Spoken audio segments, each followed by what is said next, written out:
You have tickets yet for Ready Player One? I do not. But you gotta have to see it on opening night, right? Like, you're gonna have to. We'll see, just because busy life. But come on, I know I'm gonna be watching. Your book is named for that fucking movie.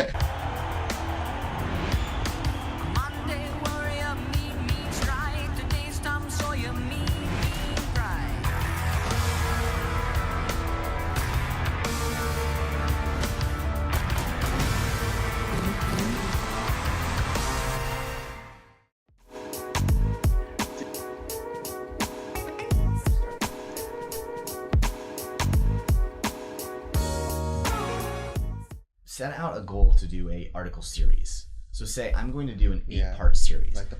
Exactly. Like a podcast season or whatever it is. Because the problem that I think a lot of people have, I mean, you've written a book, right? You've got it out there and it's complete. It's done. If you do no other books before, again, you have your book that's done. Mm-hmm. And, you can see it's still sitting right here. Yeah. Here it is, right?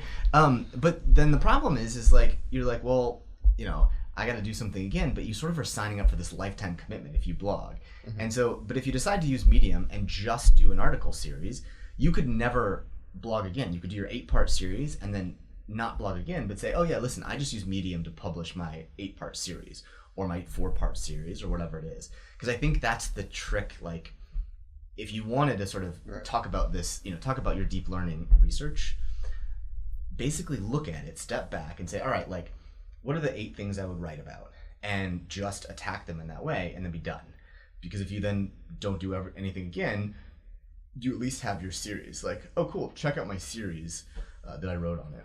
So I think it comes sort of from the same place as sort of the book idea. And as I was like researching all of the people, like we researched all the Forbes 30 under 30 to see like what they'd created, and blog wasn't one of them. Like they didn't brag about their blog. Some people did, but they were people who were like active bloggers. Right. But most people, if they had something similar-ish, they would be able to point to like my 8-part series, or sometimes they'll call it like my ebook or something like that, where they'll take a series and port it in that way.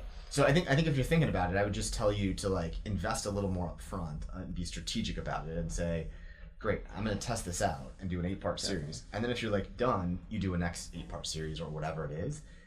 Same thing, I don't tell people to like create podcasts anymore. Like just create a podcast season, or don't create a YouTube channel, create a like 8-part season, a series or whatever it is. Because it allows you to like claim victory and move on. And people will judge you on the series or the sequence or the finite thing versus being like, oh gosh, well Nico hasn't blogged in like 6 months, so he's failed, right? Like there's just a negative connotation versus, oh cool, like I see his series that he used Medium to publish on. Do you see like this sort of subtle switch in it? Mm-hmm. So is there that much difference between having kind of like a title like Why Do This Part 1 and then writing another Medium article, the same title, Part 2?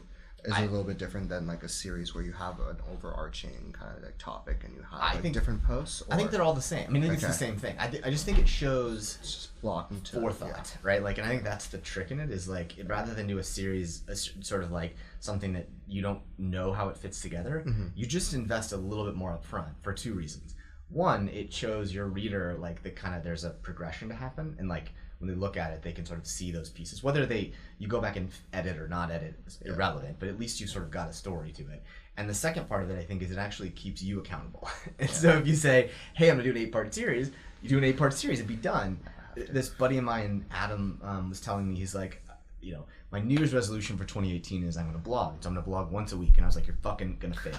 He made it 3 weeks and he's done, right? So like I was totally right. So I'm like, why don't I just like not make such an aggressive goal?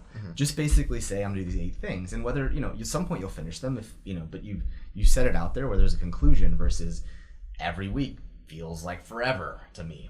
So I think however you approach it is the same, but I think try out Medium with like an end, like a goal, because it's part of the reason I think the book works so well is like you publish it and like you don't have to do anything else and it's done. It's great, and people can judge and evaluate you and say like, oh gosh, like your book is still one of the ones that people pick up the most. Really? Yeah, because it's a thing. It's done. It's substantive. It's meaty. It has a lot of those elements. Same thing with, don't have to write the next book. But I think if you're going to write an article series, test out your next book, right? Like, you know what I mean? And if it's interesting, if people like the series, well, then you've basically written, part of the book. Part of the book. Yeah. And then keep writing those sorts of things as it goes.